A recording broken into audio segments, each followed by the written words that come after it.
morning. This week's Sunday morning message, we will be starting the book of Proverbs. This book was written in about 950 BC, with portions about 720 BC, by Solomon, with portions by Agur and King Lemuel. The wisdom that is contained in Proverbs is as meaningful today as when it was written. Yet it is neither a prosperity pamphlet nor a how to succeed handbook in a worldly sense. It tells how to order our values, which leads to character, which leads to wholeness, which leads to satisfaction and fulfillment. It also warns of pitfalls along the way and encourages us to develop the fear of the Lord. The Proverbs of Solomon, the son of David, king of Israel.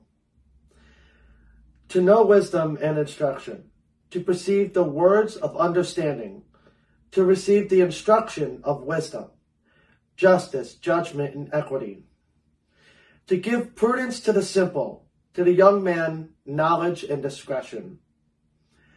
A wise man will hear and increase learning, and a man of understanding will attain wise counsel. To understand a proverb and an enigma, the words of the wise and their riddles. The fear of the Lord is the beginning of knowledge, but fools despise wisdom and instruction. The only true source of wisdom comes from the Lord himself. Verse 7 concludes the introduction to the book of Proverbs, and it is actually the cornerstone of the entire book. Solomon is making an absolute statement against any knowledge that takes precedence over the Lord. The use of fear in this context is not meant to imply a sense of horror, despair, or fright. It is a strong term, for sure. Here, it points more towards a sense of extreme respect. This is the sense in which mature adults fear things like fire, knives, chemicals. It's not panic and terror, but it comes with a suggestion of consequences. According to the Bible, true knowledge cannot exist without reverent fear of God. My son, hear the instruction of your father. Do not forsake the law of your mother, for they will be a graceful ornament on your head and chains about your neck. My son, if sinners entice you, do not consent. If they say, "Come with us, let us lie and wait to shed blood. Let us lurk secretly for the innocent without cause. Let us swallow them alive like Sheol, and whole, like those who go down to the pit. We shall find all kinds of precious possessions. We shall fill our houses with spoil. Cast in your lot among us. Let us all have one purse. My son, do not walk in the way with them. Keep your foot from their path. For their feet run to evil, and they make haste to shed blood. Surely in vain the net is spread in the sight of any bird, but they lie in wait for their own blood. They lurk secretly for their own lives. So are the ways of everyone who is greedy for gain. It takes away the life of its owners. This is a warning against sinful behavior and foolishness and its allure. Solomon starts off this warning by telling his children to honor their father and mother. Most parents know it is often best to outline the negative behavior before stating the consequences of that behavior. The example may seem extreme, but it's meant toward an obvious conclusion. Verse 20. Wisdom calls aloud outside. She raises her voice in the open squares. She cries out in the chief concourses. At the openings of the gates in the city, she speaks her words. How long, you simple ones, will you love simplicity? For scorners delight in their scorning, and fools hate knowledge. Turn at my rebuke. Surely I will pour out my spirit on you. I will make my words known to you.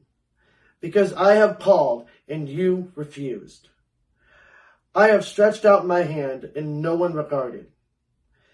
Because you disdained all my counsel, and would have none of my rebuke. I also will laugh at your calamity. I will mock when your terror comes. When your terror comes like a storm, and your destruction comes like a whirlwind. When distress and anguish come upon you. Then they will call on me, but I will not answer.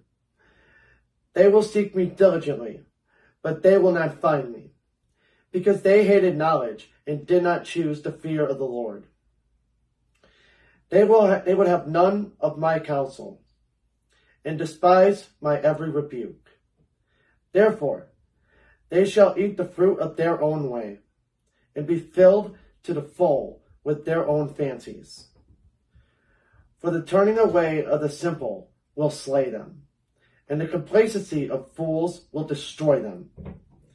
And whoever listens to me will dwell safely, and will be secure without fear of evil. Verse 20 paints wisdom as a woman crying out in the marketplace.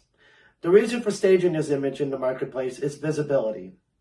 The market is a crowded public area, one where everyone in the community needs to go.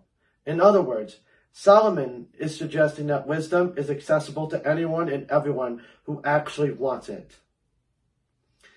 And because she cries aloud and raises her voice in a public place, even those who aren't specifically seeking her are going to encounter her, at least by accident.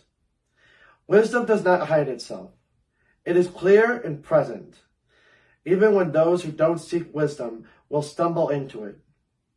At times, the only way you completely avoid wisdom is to purposely ignore it. There is a contrast here between wisdom and the sins that Solomon describes in verses 11 through 14. Sin is enticing in a get-rich-quick sense. Wisdom is available and accessible to anyone, but it also requires work. Proverbs 1:20-33 concludes the first chapter of Proverbs with the dire consequences of the behaviors defined in the previous section. Also, in this segment is the first personification of wisdom as a female. Throughout Proverbs, Solomon likens wisdom to a woman crying out. The theme is that she is not hiding, but is out in the open for all to hear, even though she often goes overlooked. Thank you for watching. Next week, we will be continuing with Proverbs chapter 2. God bless.